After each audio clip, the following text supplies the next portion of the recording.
Salut.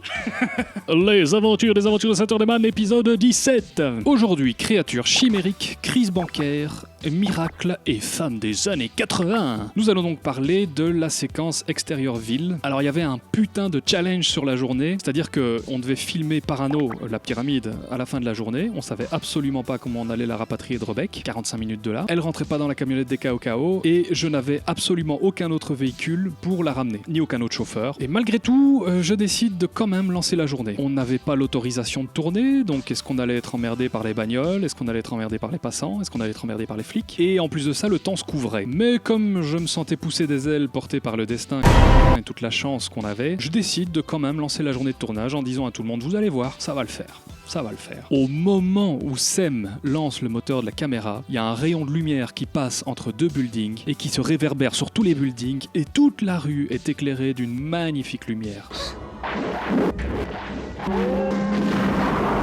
Alors que jusqu'avant, il faisait super sombre. T'enregistres ? C'est top 80. Boum! Ah, j'aime beaucoup ça. Voilà, ça c'est bien. Toi.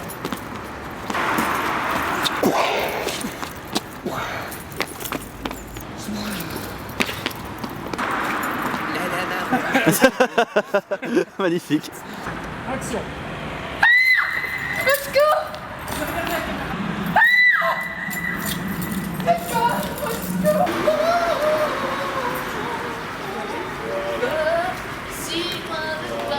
Il devait y avoir la séquence avec les 4 premières victimes du grand sommeil, qui étaient des passants, lambda, et donc ce rôle sera interprété par Nat, qui était la copine de Romain, Sabri, un vieux pote qui a viré extrême écolo, enfin bon bref, Gontran, qui voulait participer au truc depuis longtemps, et moi, parce que je me suis dit, bah faut quand même que je me fasse un petit caméo, quoi.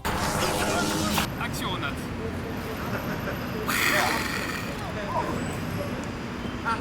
Eh bien, comme je disais l'autre jour à Chamard... Chamard.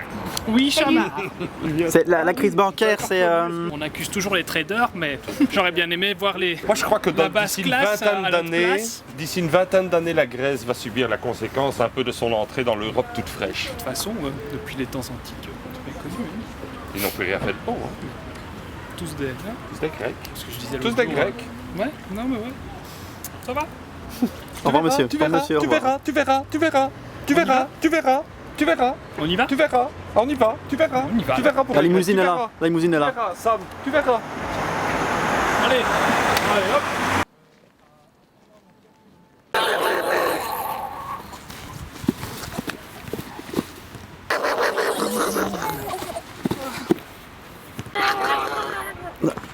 J'aime beaucoup le son. La souris. Il a souri. Pourquoi est-ce que tu souris chaque fois que tu fais quelque chose? Parce qu'il est heureux.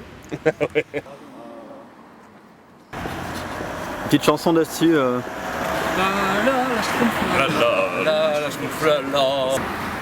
Et à la fin, les 4 forces devaient ramasser Saturnin, Fédé, donc, qui venait de se faire démonter par Parano, hein, affronter le méchant alors qu'on n'est même pas transformé. Mais il allait les voir un peu flous, donc c'était pas vraiment important que les 4 forces soient là, etc. Et de toute façon, ils étaient pas disponibles. Bref, il me fallait des doublures. Et sous la main, je n'avais que Quen, Force Joke. Quentin, regardez comment on s'est débrouillé.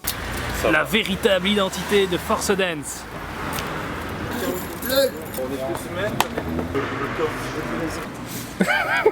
Sam, tu m'excuses.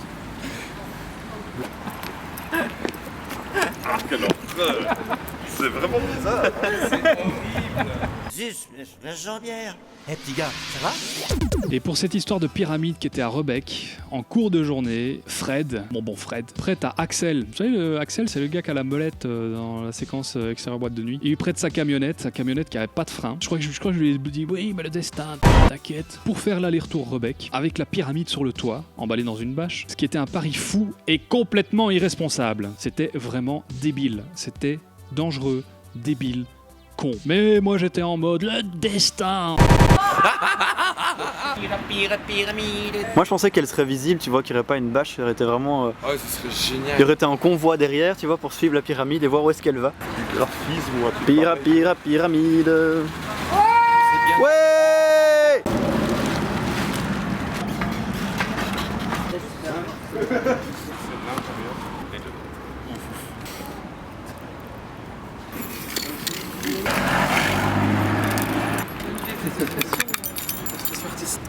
Elle doit aller loin. Mission complete. Et c'était encore une superbe journée de tournage bouclée.